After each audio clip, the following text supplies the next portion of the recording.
ನಮಸ್ಕಾರ ಸ್ನೇಹಿತರೆ, ಇಂದಿನ ಈ ವಿಡಿಯೋದಲ್ಲಿ ನಾವು ಜೀವನದ ಅತ್ಯಂತ ಮಹತ್ವದ ಸತ್ಯವೊಂದನ್ನು ತಿಳಿದುಕೊಳ್ಳಲಿದ್ದೇವೆ. ಜೀವನದಲ್ಲಿ ಎಲ್ಲವೂ ನಮ್ಮ ಇಚ್ಛೆಯಂತೆ ನಡೆಯುವುದಿಲ್ಲ. ಕೆಲವೊಮ್ಮೆ ನಾವು ನಿರೀಕ್ಷಿಸದ ಸಮಸ್ಯೆಗಳು ಎದುರಾಗುತ್ತವೆ. ನಂಬಿದವರು ದೂರವಾಗುತ್ತಾರೆ. ನಾವು ಪ್ರೀತಿಸಿದವರು ನಮ್ಮನ್ನು ಅರ್ಥ ಮಾಡಿಕೊಳ್ಳುವುದಿಲ್ಲ. ಕೆಲ ಸಂದರ್ಭಗಳಲ್ಲಿ ನಾವು ಎಷ್ಟೇ ಒಳ್ಳೆಯವರಾಗಿದ್ದರೂ ಟೀಕೆ, ಅವಮಾನ ಮತ್ತು ನಿರಾಕರಣೆಯನ್ನ ಎದುರಿಸಬೇಕಾಗುತ್ತದೆ. ಅಂತಹ ಕ್ಷಣಗಳಲ್ಲಿ ನಮ್ಮ ಮನಸ್ಸಿನಲ್ಲಿ ಒಂದು ಪ್ರಶ್ನೆ ಮೂಡುತ್ತದೆ: ನಾನು ಈಗ ಏನು ಮಾಡಬೇಕು? ನನ್ನ ಜೊತೆ ಯಾರು ಇದ್ದಾರೆ? ಈ ಪ್ರಶ್ನೆಗೆ ಉತ್ತರವನ್ನು ಸಾವಿರಾರು ವರ್ಷಗಳ ಹಿಂದೆ ಶ್ರೀಮದ್ ಭಗವದ್ಗೀತೆಯಲ್ಲಿ ಶ್ರೀಕೃಷ್ಣನು ನೀಡಿದ್ದಾನೆ. ಭಗವದ್ಗೀತೆ ಕೇವಲ ಧಾರ್ಮಿಕ ಗ್ರಂಥವಲ್ಲ, ಅದು ಜೀವನವನ್ನು ಗೆಲ್ಲುವ ಮಾರ್ಗದರ್ಶಕವಾಗಿದೆ. ಜೀವನದಲ್ಲಿ ಎಷ್ಟೇ ದೊಡ್ಡ ಬಿರುಗಾಳಿ ಬಂದರೂ, ಎಷ್ಟೇ ಕಷ್ಟಗಳು ಎದುರಾದರೂ ನಾವು ಒಂಟಿಯಲ್ಲ ಎಂಬ ಭರವಸೆಯನ್ನು ಶ್ರೀಕೃಷ್ಣನು ನೀಡುತ್ತಾನೆ. ಇಂದಿನ ಈ ವಿಡಿಯೋದಲ್ಲಿ ನಾವು ಭಯಬೇಡ, ನಾನಿದ್ದೇನೆ ನಿನ್ನ ಜೊತೆ ಎಂಬ ಶ್ರೀಕೃಷ್ಣನ ಅದ್ಭುತ ಸಂದೇಶವನ್ನ ಆಳವಾಗಿ ಅರ್ಥ ಮಾಡಿಕೊಳ್ಳಲಿದ್ದೇವೆ. ಈ ಸಂದೇಶ ಕೇವಲ ಒಂದು ಮಾತಲ್ಲ, ಅದು ಲಕ್ಷಾಂತರ ಜನರ ಬದುಕನ್ನು ಬದಲಿಸಿದ ಶಕ್ತಿ. ಈ ವಿಡಿಯೋವನ್ನ ನೀವು ಕೊನೆವರೆಗೆ ನೋಡಿದರೆ ನಿಮ್ಮ ಜೀವನದ ಅನೇಕ ಭಯಗಳು ದೂರವಾಗಬಹುದು, ನಿಮ್ಮ ಮನಸ್ಸಿಗೆ ಹೊಸ ಧೈರ್ಯ ಸಿಗಬಹುದು, ನಿರಾಶೆಯಲ್ಲಿರುವ ನಿಮ್ಮ ಹೃದಯಕ್ಕೆ ಹೊಸ ಆಶಾಕಿರಣ ಮೂಡಬಹುದು. ಹಾಗಾದರೆ ಸ್ನೇಹಿತರೆ, ನಿಮ್ಮ ಮನಸ್ಸನ್ನು ಶಾಂತಗೊಳಿಸಿ ಶ್ರೀಕೃಷ್ಣನ ಈ ಅದ್ಭುತ ಜೀವನ ಪಾಠವನ್ನ ಆಲಿಸಲು ಸಿದ್ಧರಾಗಿ. ಅದಕ್ಕೂ ಮೊದಲು ನೀವು ಸಹ ಭಗವಾನ್ ಶ್ರೀಕೃಷ್ಣರ ಅನುಯಾಯಿಯಾಗಿದ್ದರೆ ಜೈ ಶ್ರೀಕೃಷ್ಣ ಎಂದು ಕಮೆಂಟ್ ಮಾಡಿ. ಬನ್ನಿ ವಿಡಿಯೋವನ್ನ ಪ್ರಾರಂಭಿಸೋಣ. ಹಾಗಾದರೆ ಭಯ ಎಲ್ಲಿಂದ ಹುಟ್ಟುತ್ತದೆ? ಸ್ನೇಹಿತರೆ, ಪ್ರತಿಯೊಬ್ಬ ಮನುಷ್ಯನ ಜೀವನದಲ್ಲಿಯೂ ಭಯ ಎಂಬುದು ಯಾವುದೋ ಒಂದು ರೂಪದಲ್ಲಿ ಇರುತ್ತದೆ. ಕೆಲವರಿಗೆ ಹಣದ ಭಯ, ಕೆಲವರಿಗೆ ಆರೋಗ್ಯದ ಭಯ, ಕೆಲವರಿಗೆ ಸಂಬಂಧಗಳನ್ನು ಕಳೆದುಕೊಳ್ಳುವ ಭಯ, ಇನ್ನು ಕೆಲವರಿಗೆ ಭವಿಷ್ಯದ ಭಯ. ಆದರೆ ಒಂದು ವಿಷಯವನ್ನ ನಾವು ಅರ್ಥ ಮಾಡಿಕೊಳ್ಳಬೇಕು: ಭಯ ಹೊರಗಿನಿಂದ ಬರುವುದಿಲ್ಲ, ಅದು ನಮ್ಮ ಮನಸ್ಸಿನೊಳಗೆ ಹುಟ್ಟುತ್ತದೆ. ಒಂದು ಉದಾಹರಣೆ ನೋಡಿ. ಪರೀಕ್ಷೆ ಬರೆಯುವ ವಿದ್ಯಾರ್ಥಿಗೆ ಪರೀಕ್ಷೆ ಆರಂಭವಾಗುವ ಮುಂಚೆಯೇ ಭಯವಾಗುತ್ತದೆ. ಫಲಿತಾಂಶ ಬಂದಿಲ್ಲ, ಪ್ರಶ್ನೆ ಪತ್ರಿಕೆ ನೋಡಿಲ್ಲ, ಆದರೂ ಮನಸ್ಸು ಸೋಲಿನ ಕಲ್ಪನೆ ಮಾಡಿಕೊಳ್ಳುತ್ತದೆ. ಉದ್ಯೋಗ ಸಂದರ್ಶನಕ್ಕೆ ಹೋಗುವ ವ್ಯಕ್ತಿಗೂ ಇದೇ ಸ್ಥಿತಿ. ಸಂದರ್ಶನ ನಡೆಯುವ ಮೊದಲೇ ನಾನು ಆಯ್ಕೆಯಾಗುವುದಿಲ್ಲ ಎಂಬ ಭಯ ಮನಸ್ಸನ್ನು ಆವರಿಸುತ್ತದೆ. ನಿಜವಾಗಿ ನೋಡಿದರೆ ಸಮಸ್ಯೆಗಿಂತ ಸಮಸ್ಯೆಯ ಬಗ್ಗೆ ನಮ್ಮ ಕಲ್ಪನೆಯೇ ಹೆಚ್ಚು ಭಯ ಹುಟ್ಟಿಸುತ್ತದೆ. ಶ್ರೀಕೃಷ್ಣನು ಹೇಳುವುದೇನೆಂದರೆ, ಮನಸ್ಸು ನಿಯಂತ್ರಣದಲ್ಲಿಲ್ಲದಿದ್ದರೆ ಅದು ನಮ್ಮ ಶತ್ರುವಾಗುತ್ತದೆ. ಮನಸ್ಸು ನಿಯಂತ್ರಣದಲ್ಲಿದ್ದರೆ ಅದು ನಮ್ಮ ಅತ್ಯುತ್ತಮ ಸ್ನೇಹಿತನಾಗುತ್ತದೆ. ಬಹಳ ಬಾರಿ ನಾವು ನಡೆದೇ ಇಲ್ಲದ ಘಟನೆಗಳ ಬಗ್ಗೆ ಚಿಂತಿಸುತ್ತೇವೆ. ಆಗ ನಮ್ಮ ಶಕ್ತಿ ವ್ಯರ್ಥವಾಗುತ್ತದೆ, ನಮ್ಮ ಆತ್ಮವಿಶ್ವಾಸ ಕುಗ್ಗುತ್ತದೆ. ಆದರೆ ಧೈರ್ಯದಿಂದ ಯೋಚಿಸುವ ವ್ಯಕ್ತಿ ಯಾವುದೇ ಪರಿಸ್ಥಿತಿಯನ್ನು ಸಮರ್ಥವಾಗಿ ಎದುರಿಸಬಲ್ಲನು. ಭಯವು ಕತ್ತಲೆಯಂತಿದೆ, ಕತ್ತಲೆಯನ್ನು ಓಡಿಸಲು ಬೆಳಕು ಬೇಕು. ಅದೇ ರೀತಿ ಭಯವನ್ನ ದೂರ ಮಾಡಲು ಜ್ಞಾನ ಮತ್ತು ನಂಬಿಕೆ ಬೇಕು. ಶ್ರೀಕೃಷ್ಣನ ಮೇಲಿನ ಭಕ್ತಿ ಮತ್ತು ನಮ್ಮ ಮೇಲಿನ ವಿಶ್ವಾಸ, ಈ ಎರಡೂ ಸೇರಿದಾಗ ಭಯ ನಿಧಾನವಾಗಿ ಕರಗಲು ಆರಂಭಿಸುತ್ತದೆ. ಹಾಗಾದರೆ ಮಹಾಭಾರತದಲ್ಲಿ ಅರ್ಜುನನಿಗೆ ಯಾವ ಭಯವಿತ್ತು? ಕುರುಕ್ಷೇತ್ರದ ಯುದ್ಧ ಆರಂಭವಾಗುವ ಕ್ಷಣವನ್ನ ನೆನಪಿಸಿಕೊಳ್ಳಿ ಸ್ನೇಹಿತರೆ. ಅರ್ಜುನನು ಸಾಮಾನ್ಯ ಯೋಧನಲ್ಲ, ಅವನು ಮಹಾಭಾರತದ ಅತ್ಯಂತ ಶ್ರೇಷ್ಠ ಧನುರ್ಧಾರಿ. ಅವನ ಧೈರ್ಯ, ಶೌರ್ಯ ಮತ್ತು ಯುದ್ಧ ಕೌಶಲ್ಯಕ್ಕೆ ಸಮಾನರು ವಿರಳ. ಆದರೆ ಜೀವನದಲ್ಲಿ ಎಷ್ಟೇ ಬಲಿಷ್ಠ ವ್ಯಕ್ತಿಯಾದರೂ ಕೆಲವೊಮ್ಮೆ ಮಾನಸಿಕವಾಗಿ ದುರ್ಬಲನಾಗಬಹುದು ಎಂಬುದಕ್ಕೆ ಅರ್ಜುನನೇ ಉದಾಹರಣೆ. ಯುದ್ಧ ಭೂಮಿಯಲ್ಲಿ ತನ್ನ ಎದುರು ನಿಂತಿದ್ದವರು ಶತ್ರುಗಳಷ್ಟೇ ಅಲ್ಲ, ಅಲ್ಲಿ ಅವನ ಗುರುಗಳಿದ್ದರೂ, ಬಂಧುಗಳಿದ್ದರೂ, ಸ್ನೇಹಿತರಿದ್ದರು. ಅವರನ್ನು ಕಂಡ ಕ್ಷಣದಲ್ಲಿ ಅವನ ಮನಸ್ಸು ನಡುಗಿತು. ಕೈಯಲ್ಲಿದ್ದ ಗಾಂಡೀವ ಬಿಲ್ಲು ಕೆಳಗೆ ಜಾರಿತು. ದೇಹ ಬೆವರಿನಿಂದ ನೆನೆಯಿತು. ಕಣ್ಣುಗಳಲ್ಲಿ ಕಣ್ಣೀರು ತುಂಬಿತು. ಅರ್ಜುನನು ಕೃಷ್ಣನಿಗೆ ಹೇಳಿದನು, ನಾನು ಈ ಯುದ್ಧ ಮಾಡುವುದಿಲ್ಲ. ನನ್ನವರನ್ನ ಕೊಂದು ನಾನು ಯಾವ ಸುಖವನ್ನ ಪಡೆಯಲಿ? ಇದು ಕೇವಲ ಅರ್ಜುನನ ಸಮಸ್ಯೆಯಲ್ಲ. ನಮ್ಮ ಜೀವನದಲ್ಲಿಯೂ ಇದೇ ರೀತಿಯ ಸಂದರ್ಭ ಎದುರಾಗುತ್ತದೆ. ಕೆಲವೊಮ್ಮೆ ನಿರ್ಧಾರ ತೆಗೆದುಕೊಳ್ಳುವ ಸಂದರ್ಭದಲ್ಲಿ ನಾವು ಗೊಂದಲಕ್ಕೊಳಗಾಗುತ್ತೇವೆ. ಭಾವನೆಗಳು ಮತ್ತು ಕರ್ತವ್ಯದ ನಡುವೆ ಸಿಲುಕುತ್ತೇವೆ.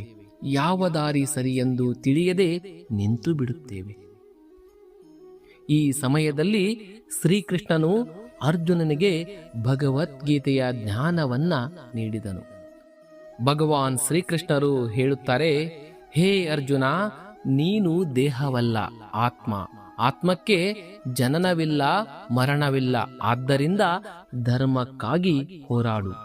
ಈ ಒಂದು ಸಂದೇಶ ಅರ್ಜುನನ ಬದುಕನ್ನೇ ಬದಲಿಸಿತು. ಕೆಲವೇ ಕ್ಷಣಗಳ ಹಿಂದೆ ಭಯದಿಂದ ನಡುಗುತ್ತಿದ್ದ ಅರ್ಜುನ ನಂತರ ಇತಿಹಾಸದ ಮಹಾನ್ ಯೋಧನಾಗಿ ಹೊರಹೊಮ್ಮಿದ. ಈ ಕಥೆಯ ಸಂದೇಶ ಸ್ಪಷ್ಟವಾಗಿದೆ. ಜೀವನದಲ್ಲಿ ಭಯ ಬಂದಾಗ ಓಡಿ ಹೋಗಬೇಡಿ. ಸರಿಯಾದ ಜ್ಞಾನ ಮತ್ತು ದೇವರ ಮಾರ್ಗದರ್ಶನ ಸಿಕ್ಕರೆ ದೊಡ್ಡ ಭಯವು ಧೈರ್ಯವಾಗಿ ಪರಿವರ್ತನೆಗೊಳ್ಳುತ್ತದೆ. ದೇವರು ಯಾವಾಗಲೂ ನಮ್ಮ ಜೊತೆ ಇರುತ್ತಾನೆ. ಸ್ನೇಹಿತರೆ, ಜೀವನದಲ್ಲಿ ಕೆಲವು ಕ್ಷಣಗಳು ಬರುತ್ತವೆ. ಆಗ ನಮ್ಮ ಸುತ್ತ ಸಾವಿರಾರು ಜನ ಇದ್ದರೂ ನಾವು ಒಂಟಿಯಾಗಿರುವ ಅನುಭವವಾಗುತ್ತದೆ. ನಮ್ಮ ನೋವನ್ನು ಅರ್ಥ ಮಾಡಿಕೊಳ್ಳುವವರು ಯಾರೂ ಇಲ್ಲ ಎಂದು ಅನಿಸುತ್ತದೆ.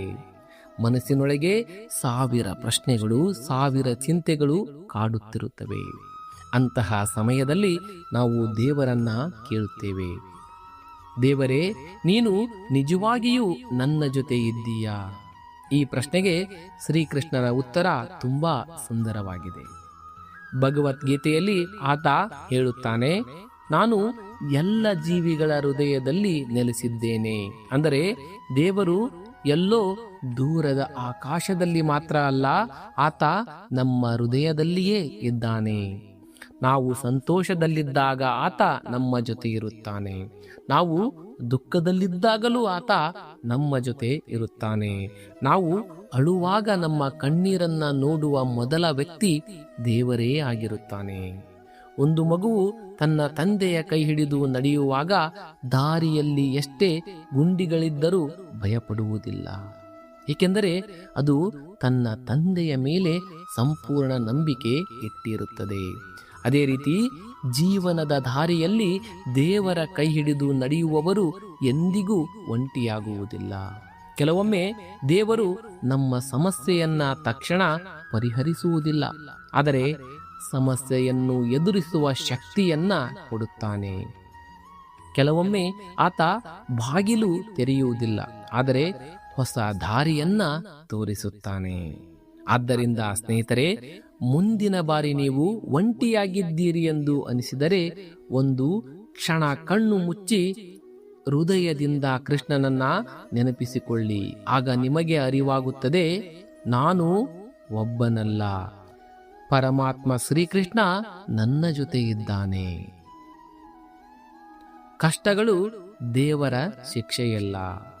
ಹೌದು ಸ್ನೇಹಿತರೆ, ಮಾನವನ ಜೀವನದಲ್ಲಿ ದೊಡ್ಡ ತಪ್ಪು ಕಲ್ಪನೆ ಏನೆಂದರೆ ಕಷ್ಟ ಬಂದಾಗ ದೇವರು ನಮ್ಮನ್ನು ಶಿಕ್ಷಿಸುತ್ತಿದ್ದಾನೆ ಎಂದು ಭಾವಿಸುವುದು. ಅನೇಕ ಜನರು ಹೀಗೆ ಹೇಳುತ್ತಾರೆ, ನಾನು ಯಾರಿಗೂ ಕೆಟ್ಟದ್ದು ಮಾಡಿಲ್ಲ, ಆದರೂ ನನಗೆ ಯಾಕೆ ಇಷ್ಟು ಸಮಸ್ಯೆಗಳು ಬರುತ್ತಿವೆ? ಆದರೆ ಸತ್ಯ ಏನೆಂದರೆ ಕಷ್ಟಗಳು ಶಿಕ್ಷೆಯಲ್ಲ, ಅವು ಜೀವನದ ಪಾಠಗಳಾಗಿವೆ. ಚಿನ್ನವನ್ನ ನೋಡಿ ಅದು ಭೂಮಿಯಿಂದ ಹೊರಬಂದಾಗ ಹೊಳೆಯುವುದಿಲ್ಲ. ಅದನ್ನು ಬೆಂಕಿಯಲ್ಲಿ ಕರಗಿಸಿ ಶುದ್ಧಗೊಳಿಸಿದ ನಂತರ ಮಾತ್ರ ಅದರ ನಿಜವಾದ ಮೌಲ್ಯ ಹೊರಬರುತ್ತದೆ. ವಜ್ರವನ್ನ ನೋಡಿ ಅದು ಕತ್ತರಿಸುವ ಪ್ರಕ್ರಿಯೆ ಅನುಭವಿಸಿದ ನಂತರವೇ ಪ್ರಕಾಶಮಾನವಾಗುತ್ತದೆ. ಅದೇ ರೀತಿ ಜೀವನದ ಕಷ್ಟಗಳು ನಮ್ಮನ್ನು ಮುರಿಯಲು ಬರುವುದಿಲ್ಲ, ನಮ್ಮನ್ನು ಬಲಿಷ್ಠರನ್ನಾಗಿಸಲು ಬರುತ್ತವೆ. ಪಾಂಡವರು ಎಷ್ಟೊಂದು ಕಷ್ಟ ಅನುಭವಿಸಿದರೂ ಅರಣ್ಯವಾಸ, ಅವಮಾನ, ಅನ್ಯಾಯ ಎಲ್ಲವನ್ನ ಎದುರಿಸಿದರು. ಆದರೆ ಆ ಕಷ್ಟಗಳೇ ಅವರನ್ನು ಮಹಾನ್ ವ್ಯಕ್ತಿಗಳನ್ನಾಗಿ ರೂಪಿಸಿದವು. ನಮ್ಮ ಜೀವನದಲ್ಲಿಯೂ ಕಷ್ಟಗಳು ಬಂದಾಗ ನಾವು ಕೇಳಬೇಕಾದ ಪ್ರಶ್ನೆ, ದೇವರು ನನಗೆ ಯಾಕೆ ಈ ಸಮಸ್ಯೆ ಕೊಟ್ಟನು? ಅಲ್ಲ, ಈ ಸಮಸ್ಯೆಯಿಂದ ನಾನು ಏನು ಕಲಿಯಬೇಕು ಎಂಬುದು. ಪ್ರತಿಯೊಂದು ಕಷ್ಟವೂ ಒಂದು ಪಾಠವನ್ನ ಹೊಂದಿರುತ್ತದೆ. ಪ್ರತಿಯೊಂದು ನೋವು ಒಂದು ಹೊಸ ಶಕ್ತಿಯನ್ನ ನೀಡುತ್ತದೆ. ಪ್ರತಿಯೊಂದು ವಿಫಲತೆಯು ಒಂದು ಹೊಸ ದಾರಿಯನ್ನ ತೋರಿಸುತ್ತದೆ. ಆದ್ದರಿಂದ ಮುಂದಿನ ಬಾರಿ ಕಷ್ಟ ಬಂದಾಗ ದುಃಖ ಪಡುವ ಬದಲು ಹೀಗೆ ಹೇಳಿ, ಈ ಪರೀಕ್ಷೆಯ ಹಿಂದೆ ದೇವರ ಒಂದು ಮಹಾನ್ ಯೋಜನೆ ಇದೆ ಎಂದು. ಎಲ್ಲರೂ ಕೈಬಿಟ್ಟಾಗ. ಸ್ನೇಹಿತರೆ, ಜೀವನದಲ್ಲಿ ಅತ್ಯಂತ ನೋವಿನ ಕ್ಷಣ ಯಾವುದು ಗೊತ್ತೇ? ನಾವು ನಂಬಿದವರು ನಮ್ಮನ್ನು ಬಿಟ್ಟು ಹೋಗುವ ಕ್ಷಣ. ನಾವು ಸಹಾಯ ಮಾಡಿದವರು ನಮ್ಮನ್ನು ಮರೆತು ಬಿಡುವ ಕ್ಷಣ. ನಮ್ಮವರು ಎನ್ನುವವರು ನಮ್ಮ ನೋವನ್ನ ಅರ್ಥ ಮಾಡಿಕೊಳ್ಳದ ಕ್ಷಣ. ಆ ಸಮಯದಲ್ಲಿ ಹೃದಯ ಒಡೆಯುತ್ತದೆ, ಮನಸ್ಸು ನಿರಾಸೆಯಿಂದ ತುಂಬುತ್ತದೆ. ನಾವು ಸಂಪೂರ್ಣ ಒಂಟಿಯಾಗಿದ್ದೇವೆ ಎಂದು ಅನಿಸುತ್ತದೆ. ಆದರೆ ಇತಿಹಾಸ ನಮಗೆ ಒಂದು ಅದ್ಭುತ ಪಾಠವನ್ನ ಕಲಿಸುತ್ತದೆ. ದ್ರೌಪದಿಯ ಸಭಾ ಅವಮಾನವನ್ನ ನೆನಪಿಸಿಕೊಳ್ಳಿ. ಅವಳು ಸಹಾಯಕ್ಕಾಗಿ ಸಭೆಯಲ್ಲಿದ್ದ ಎಲ್ಲರ ಕಡೆ ನೋಡಿದಳು. ಭೀಷ್ಮರೂ ಇದ್ದರು, ದ್ರೋಣರೂ ಇದ್ದರು, ಅನೇಕ ಮಹಾನ್ ವ್ಯಕ್ತಿಗಳೂ ಇದ್ದರು. ಆದರೆ ಯಾರೂ ಮುಂದೆ ಬರಲಿಲ್ಲ. ಅವಳ ಕೊನೆಯ ಆಸೆಯೂ ಕಳೆದು ಹೋಯಿತು. ಆ ಸಮಯದಲ್ಲಿ ಅವಳು ತನ್ನ 2 ಕೈಗಳನ್ನು ಎತ್ತಿ ಸಂಪೂರ್ಣವಾಗಿ ಕೃಷ್ಣನನ್ನು ಶರಣಾದಳು. ಆ ಕ್ಷಣದಲ್ಲೇ ನಡೆದಿದ್ದು ಒಂದು ಅದ್ಭುತ. ಕೃಷ್ಣನು ಅವಳ ಮಾನವನ್ನ ಕಾಪಾಡಿದನು. ಈ ಘಟನೆಯ ಸಂದೇಶ ತುಂಬಾ ಆಳವಾಗಿದೆ. ಮನುಷ್ಯರು ಕೆಲವೊಮ್ಮೆ ನಮ್ಮನ್ನು ಬಿಟ್ಟು ಹೋಗಬಹುದು, ಸ್ನೇಹಿತರು ದೂರವಾಗಬಹುದು, ಸಂಬಂಧಗಳು ಮುರಿಯಬಹುದು. ಆದರೆ ದೇವರು ನಮ್ಮನ್ನು ಎಂದಿಗೂ ಕೈ ಬಿಡುವುದಿಲ್ಲ. ಬಹಳ ಬಾರಿ ನಮ್ಮ ಜೀವನದಲ್ಲಿ ಎಲ್ಲ ಬಾಗಿಲುಗಳು ಮುಚ್ಚಿದಂತೆ ಕಾಣುತ್ತದೆ. ಆದರೆ ಆಗ ದೇವರು ಒಂದು ಹೊಸ ಬಾಗಿಲು ತೆರೆಯಲು ಸಿದ್ಧನಾಗಿರುತ್ತಾನೆ. ಆದ್ದರಿಂದ ಎಲ್ಲರೂ ನಿಮ್ಮನ್ನು ಬಿಟ್ಟು ಹೋದರೂ ಎಂದೂ ದುಃಖ ಪಡಬೇಡಿ. ಏಕೆಂದರೆ ನಿಮ್ಮ ಜೊತೆ ಇಡೀ ಜಗತ್ತಿಗಿಂತ ದೊಡ್ಡ ಶಕ್ತಿ ಇದೆ. ಆ ಶಕ್ತಿ ಭಗವಾನ್ ಶ್ರೀಕೃಷ್ಣ. ನಂಬಿಕೆಯೇ ಶಕ್ತಿ. ಸ್ನೇಹಿತರೆ, ಈ ಜಗತ್ತಿನಲ್ಲಿ ಮನುಷ್ಯನನ್ನು ಬದುಕಿಸುವ ಅತ್ಯಂತ ದೊಡ್ಡ ಶಕ್ತಿ ಯಾವುದು ಎಂದು ಕೇಳಿದರೆ ಅದು ಹಣವಲ್ಲ, ಅಧಿಕಾರವಲ್ಲ, ವಿದ್ಯೆಯೂ ಅಲ್ಲ, ಅದು ನಂಬಿಕೆ. ನಂಬಿಕೆ ಇಲ್ಲದ ಜೀವನವು ಬೇರು ಇಲ್ಲದ ಮರದಂತಿರುತ್ತದೆ. ಗಾಳಿ ಬಂದಾಗ ಅದು ಸುಲಭವಾಗಿ ಬೀಳುತ್ತದೆ. ಆದರೆ ನಂಬಿಕೆಯ ಬೇರುಗಳನ್ನ ಆಳವಾಗಿ ಹೊಂದಿರುವ ವ್ಯಕ್ತಿಯನ್ನು ಎಂತಹ ಬಿರುಗಾಳಿಯೂ ಅಲುಗಾಡಿಸಲು ಸಾಧ್ಯವಿಲ್ಲ. ಭಗವದ್ಗೀತೆಯಲ್ಲಿ ಶ್ರೀಕೃಷ್ಣನು ಹೇಳುತ್ತಾನೆ, ಶ್ರದ್ಧಾವಾನ ಲಭತೆ ಜ್ಞಾನಂ. ಅಂದರೆ ಶ್ರದ್ಧೆ ಮತ್ತು ನಂಬಿಕೆ ಇರುವವನು ಜ್ಞಾನವನ್ನು, ಯಶಸ್ಸನ್ನು, ಶಾಂತಿಯನ್ನು ಪಡೆಯುತ್ತಾನೆ. ನಂಬಿಕೆ ಎಂದರೆ ಕೇವಲ ದೇವರಲ್ಲಿ ನಂಬಿಕೆ ಇಡುವುದಲ್ಲ, ನಮ್ಮ ಸಾಮರ್ಥ್ಯದ ಮೇಲೆ ನಂಬಿಕೆ ಇರಬೇಕು. ನಾವು ಮಾಡುವ ಪ್ರಯತ್ನದ ಮೇಲೂ ನಂಬಿಕೆ ಇರಬೇಕು. ಒಬ್ಬ ರೈತ ಬೀಜ ಬಿತ್ತುವಾಗ ಅದು ನಾಳೆಯೇ ಮರವಾಗುತ್ತದೆ ಎಂದು ನಿರೀಕ್ಷಿಸುವುದಿಲ್ಲ. ಆದರೆ ಒಂದು ದಿನ ಅದು ಫಲ ನೀಡುತ್ತದೆ ಎಂಬ ನಂಬಿಕೆಯಿಂದ ಪ್ರತಿದಿನ ಅದಕ್ಕೆ ನೀರು ಹಾಕುತ್ತಾನೆ. ಅದೇ ರೀತಿ ಜೀವನದಲ್ಲಿಯೂ ನಾವು ಇಂದು ಮಾಡುವ ಒಳ್ಳೆಯ ಕೆಲಸಗಳು, ಪ್ರಯತ್ನಗಳು, ತ್ಯಾಗಗಳು ಒಂದು ದಿನ ಖಂಡಿತ ಫಲ ನೀಡುತ್ತವೆ. ನಂಬಿಕೆ ಇರುವ ವ್ಯಕ್ತಿ ಕತ್ತಲೆಯಲ್ಲಿಯೂ ಬೆಳಕನ್ನ ನೋಡುತ್ತಾನೆ. ನಂಬಿಕೆ ಇರುವ ವ್ಯಕ್ತಿ ಸೋಲಿನಲ್ಲಿಯೂ ಅವಕಾಶವನ್ನ ಕಂಡುಕೊಳ್ಳುತ್ತಾನೆ. ನಂಬಿಕೆ ಇರುವ ವ್ಯಕ್ತಿ ಸಂಕಷ್ಟದಲ್ಲಿಯೂ ದೇವರ ಯೋಜನೆಯನ್ನ ಅರಿಯಲು ಪ್ರಯತ್ನಿಸುತ್ತಾನೆ. ಸ್ನೇಹಿತರೆ, ಕೆಲವೊಮ್ಮೆ ದೇವರು ನಮ್ಮ ಪ್ರಾರ್ಥನೆಗೆ ತಕ್ಷಣ ಉತ್ತರ ನೀಡುವುದಿಲ್ಲ.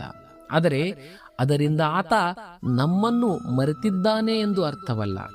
ಆತ ನಮಗಾಗಿ ಇನ್ನೂ ಉತ್ತಮವಾದುದನ್ನು ಸಿದ್ಧಪಡಿಸುತ್ತಿರಬಹುದು. ಆದ್ದರಿಂದ ಇಂದಿನಿಂದ ಒಂದು ನಿರ್ಧಾರ ಮಾಡಿ, ಪರಿಸ್ಥಿತಿ ಹೇಗೇ ಇರಲಿ ನನ್ನ ನಂಬಿಕೆಯನ್ನು ನಾನು ಎಂದಿಗೂ ಕಳೆದುಕೊಳ್ಳುವುದಿಲ್ಲ. ಯಾಕೆಂದರೆ ನಂಬಿಕೆ ಇರುವ ಜಾಗದಲ್ಲಿ ಅದ್ಭುತಗಳು ನಡೆಯುತ್ತವೆ. ವಿಫಲತೆ ಬಂದಾಗ ಏನು ಮಾಡಬೇಕು? ಸ್ನೇಹಿತರೆ, ಜೀವನದಲ್ಲಿ ಯಾರೂ ಯಾವಾಗಲೂ ಗೆಲ್ಲುವುದಿಲ್ಲ. ಸೋಲು ಎಂಬುದು ಯಶಸ್ಸಿನ ಪಯಣದ ಒಂದು ಭಾಗ. ಆದರೆ ಬಹಳಷ್ಟು ಜನರು ಒಂದು ವಿಫಲತೆಯ ನಂತರ ತಮ್ಮ ಕನಸುಗಳನ್ನೇ ಬಿಟ್ಟು ಬಿಡುತ್ತಾರೆ. ತಮಗೆ ತಾವೇ ಅಸಮರ್ಥರು ಎಂದು ತೀರ್ಮಾನಿಸಿಕೊಳ್ಳುತ್ತಾರೆ. ಇದು ಜೀವನದ ದೊಡ್ಡ ತಪ್ಪು. ಒಂದು ಸತ್ಯವನ್ನ ನೆನಪಿಡಿ, ವಿಫಲತೆ ಎಂದರೆ ಅಂತ್ಯವಲ್ಲ, ಅದು ಹೊಸ ಆರಂಭ. ಮಹಾಭಾರತದಲ್ಲಿ ಪಾಂಡವರು ಎಷ್ಟೋ ಬಾರಿ ಸೋಲು ಅನುಭವಿಸಿದರು, ರಾಜ್ಯವನ್ನ ಕಳೆದುಕೊಂಡರು, ಅರಣ್ಯಕ್ಕೆ ಹೋಗಬೇಕಾಯಿತು, ಅವಮಾನವನ್ನು ಸಹಿಸಿದರು. ಆದರೆ ಅವರು ಒಂದು ವಿಷಯವನ್ನ ಮಾತ್ರ ಕಳೆದುಕೊಳ್ಳಲಿಲ್ಲ, ಅದು ಆತ್ಮವಿಶ್ವಾಸ ಮತ್ತು ಕೃಷ್ಣನ ಮೇಲಿನ ನಂಬಿಕೆ. ಅದಕ್ಕಾಗಿಯೇ ಕೊನೆಗೆ ವಿಜಯ ಅವರದ್ದಾಯಿತು. ನಿಮ್ಮ ಜೀವನದಲ್ಲಿಯೂ ನೀವು ಪರೀಕ್ಷೆಯಲ್ಲಿ ಸೋತಿರಬಹುದು, ಉದ್ಯೋಗದಲ್ಲಿ ವಿಫಲರಾಗಿರಬಹುದು, ವ್ಯಾಪಾರದಲ್ಲಿ ನಷ್ಟ ಅನುಭವಿಸಿರಬಹುದು, ಸಂಬಂಧಗಳಲ್ಲಿ ನೋವು ಕಂಡಿರಬಹುದು. ಆದರೆ ಅದು ನಿಮ್ಮ ಕಥೆಯ ಕೊನೆಯ ಅಧ್ಯಾಯವಲ್ಲ. ಪ್ರತಿಯೊಂದು ವಿಫಲತೆಯೂ ನಿಮಗೆ ಹೊಸ ಪಾಠ ಕಲಿಸಲು ಬಂದಿದೆ. ಒಮ್ಮೆ ಯೋಚಿಸಿ ನೋಡಿ, ಇಂದು ನೀವು ಎದುರಿಸುತ್ತಿರುವ ಸಮಸ್ಯೆಗಳು 5 ವರ್ಷಗಳ ನಂತರ ಎಷ್ಟು ಚಿಕ್ಕದಾಗಿ ಕಾಣಬಹುದು. ಆದ್ದರಿಂದ ಸೋಲನ್ನು ನೋಡಿ ಹೆದರಬೇಡಿ. ಸೋಲು ನಿಮ್ಮನ್ನು ನಿಲ್ಲಿಸಲು ಬಂದಿಲ್ಲ, ನಿಮ್ಮನ್ನು ಇನ್ನಷ್ಟು ಬಲಿಷ್ಠನನ್ನಾಗಿ ಮಾಡಲು ಬಂದಿದೆ.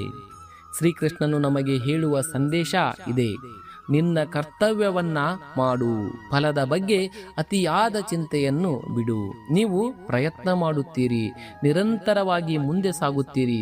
ಒಂದು ದಿನ ನಿಮ್ಮ ಶ್ರಮ ಖಂಡಿತ ಯಶಸ್ಸಾಗಿ ಅರಳುತ್ತದೆ. ದೇವರು ಯಾಕೆ ತಡ ಮಾಡುತ್ತಾನೆ? ಸ್ನೇಹಿತರೆ, ಇದು ಬಹುತೇಕ ಎಲ್ಲ ಭಕ್ತರ ಮನಸ್ಸಿನಲ್ಲಿ ಮೂಡುವ ಪ್ರಶ್ನೆ. ನಾನು ಪ್ರಾರ್ಥಿಸುತ್ತಿದ್ದೇನೆ, ಆದರೂ ಫಲ ಸಿಗುತ್ತಿಲ್ಲ. ನಾನು ಒಳ್ಳೆಯವನು, ಆದರೂ ನನ್ನ ಕಷ್ಟಗಳು ಯಾಕೆ ಕಡಿಮೆಯಾಗುತ್ತಿಲ್ಲ? ದೇವರು ನನ್ನ ಮಾತು ಕೇಳುತ್ತಿಲ್ಲವೇ? ಆದರೆ ಸತ್ಯ ಏನೆಂದರೆ, ದೇವರು ಎಂದಿಗೂ ತಡ ಮಾಡುವುದಿಲ್ಲ. ಆತ ಸರಿಯಾದ ಸಮಯಕ್ಕಾಗಿ ಕಾಯುತ್ತಾನೆ.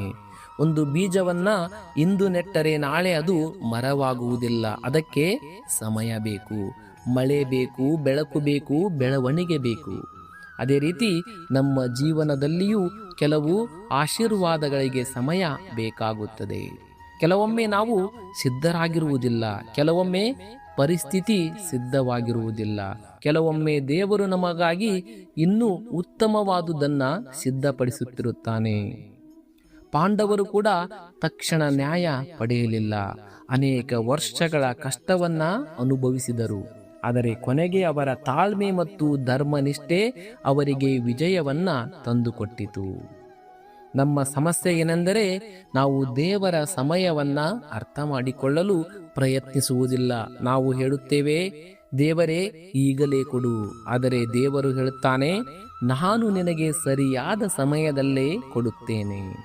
ಒಂದು ಬಾಗಿಲು ಮುಚ್ಚಿದರೆ ನಿರಾಶರಾಗಬೇಡಿ.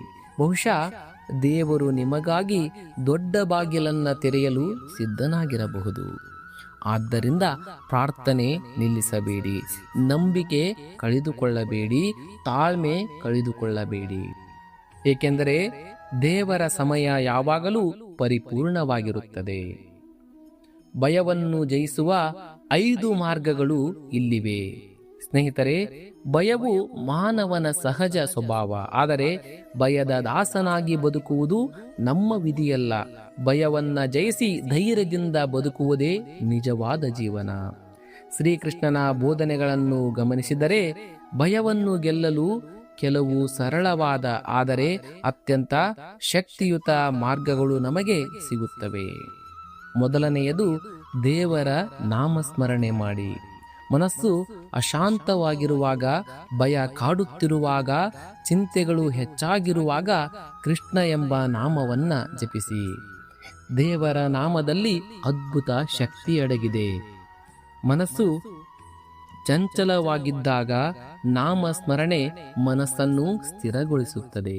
ನೀವು ಬೆಳಗ್ಗೆ ಎದ್ದ ಕೂಡಲೇ ಮತ್ತು ರಾತ್ರಿ ಮಲಗುವ ಮೊದಲು ಕೆಲವು ನಿಮಿಷಗಳ ಕಾಲ ಓಂ ನಮೋ ಭಗವತೆ ವಾಸುದೇವಾಯ ಎಂದು ಜಪಿಸಿ.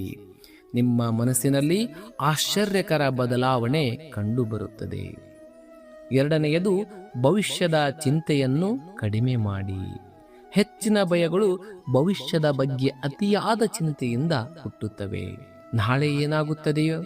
ನಾನು ಯಶಸ್ವಿಯಾಗುತ್ತೇನೆಯೇ? ನನ್ನ ಸಮಸ್ಯೆ ಪರಿಹಾರವಾಗುತ್ತದೆಯೇ? ಇಂತಹ ಪ್ರಶ್ನೆಗಳು ಮನಸ್ಸನ್ನು ದುರ್ಬಲಗೊಳಿಸುತ್ತವೆ. ಶ್ರೀಕೃಷ್ಣನು ಹೇಳುತ್ತಾನೆ, ಈ ಕ್ಷಣದಲ್ಲಿ ನಿನ್ನ ಕರ್ತವ್ಯವನ್ನ ಮಾಡು, ಭವಿಷ್ಯವನ್ನ ದೇವರಿಗೆ ಬಿಡು. ಮೂರನೆಯದು, ಸಕಾರಾತ್ಮಕ ಚಿಂತನೆ ಬೆಳೆಸಿಕೊಳ್ಳಿ. ನಾವು ಹೇಗೆ ಯೋಚಿಸುತ್ತೇವೆಯೋ ಹಾಗೆ ನಮ್ಮ ಜೀವನ ರೂಪುಗೊಳ್ಳುತ್ತದೆ. ಯಾವಾಗಲೂ ನಕಾರಾತ್ಮಕವಾಗಿ ಯೋಚಿಸುವ ವ್ಯಕ್ತಿ ಅವಕಾಶಗಳ ಮಧ್ಯೆಯೂ ಸಮಸ್ಯೆಗಳನ್ನು ಹುಡುಕುತ್ತಾನೆ. ಆದರೆ ಸಕಾರಾತ್ಮಕವಾಗಿ ಯೋಚಿಸುವ ವ್ಯಕ್ತಿ ಸಮಸ್ಯೆಗಳ ಮಧ್ಯೆಯೂ ಅವಕಾಶಗಳನ್ನು ಕಂಡುಕೊಳ್ಳುತ್ತಾನೆ. ನಾಲ್ಕನೆಯದು, ಒಳ್ಳೆಯವರ ಸಹವಾಸ ಬೆಳೆಸಿಕೊಳ್ಳಿ. ಭಯ ಪಡುವವರ ಜೊತೆ ಇದ್ದರೆ ಭಯ ಹೆಚ್ಚಾಗುತ್ತದೆ. ಧೈರ್ಯಶಾಲಿಗಳ ಜೊತೆ ಇದ್ದರೆ ಧೈರ್ಯ ಬೆಳೆಯುತ್ತದೆ. ಆದ್ದರಿಂದ ಒಳ್ಳೆಯ ವಿಚಾರಗಳನ್ನು ಹೇಳುವ, ನಿಮ್ಮನ್ನು ಪ್ರೋತ್ಸಾಹಿಸುವ ವ್ಯಕ್ತಿಗಳ ಜೊತೆ ಇರಿ. ಐದನೆಯದು, ದೇವರ ಮೇಲೆ ಸಂಪೂರ್ಣ ನಂಬಿಕೆ ಇಡಿ. ಇದು ಅತ್ಯಂತ ಮುಖ್ಯವಾದ ಮಾರ್ಗ. ನಿಮ್ಮಿಂದಾಗುವ ಪ್ರಯತ್ನವನ್ನ ಮಾಡಿ ಉಳಿದಿದ್ದನ್ನ ದೇವರಿಗೆ ಬಿಡಿ. ಆಗ ನಿಮ್ಮ ಹೃದಯದಿಂದ ಭಯ ದೂರವಾಗಲು ಆರಂಭಿಸುತ್ತದೆ. ಶ್ರೀಕೃಷ್ಣನ ಅಂತಿಮ ಸಂದೇಶ. ಸ್ನೇಹಿತರೆ, ಈ ವಿಡಿಯೋದ ಅತ್ಯಂತ ಮಹತ್ವದ ಭಾಗಕ್ಕೆ ನಾವು ಬಂದಿದ್ದೇವೆ. ಜೀವನದಲ್ಲಿ ಪ್ರತಿಯೊಬ್ಬರೂ ಒಂದಲ್ಲ ಒಂದು ದಿನ ಕಷ್ಟವನ್ನ ಎದುರಿಸುತ್ತಾರೆ. ಯಾರು ಸಮಸ್ಯೆಗಳಿಲ್ಲದ ಜೀವನವನ್ನ ಬದುಕುವುದಿಲ್ಲ. ಆದರೆ ಸಮಸ್ಯೆಗಳಿಗಿಂತ ದೊಡ್ಡದು ನಮ್ಮೊಳಗಿನ ಧೈರ್ಯ. ಆ ಧೈರ್ಯಕ್ಕೆ ಮೂಲ ಶ್ರೀಕೃಷ್ಣನ ಈ ಸಂದೇಶ. ಕಲ್ಪನೆ ಮಾಡಿ, ನೀವು ಸಂಪೂರ್ಣವಾಗಿ ನಿರಾಶರಾಗಿದ್ದೀರಿ. ಎಲ್ಲ ಬಾಗಿಲುಗಳು ಮುಚ್ಚಿದಂತಿವೆ. ನಿಮ್ಮ ಕನಸುಗಳು ಒಡೆದು ಹೋಗಿವೆ. ನಿಮ್ಮನ್ನು ನಂಬಿದವರು ದೂರವಾಗಿದ್ದಾರೆ. ಈ ಸಮಯದಲ್ಲಿ ಶ್ರೀಕೃಷ್ಣನು ನಿಮ್ಮ ಮುಂದೆ ನಿಂತು ಒಂದು ಮಾತು ಹೇಳುತ್ತಿದ್ದಾನೆ ಎಂದು. ಭಯಬೇಡ, ನಾನಿದ್ದೇನೆ ನಿನ್ನ ಜೊತೆ.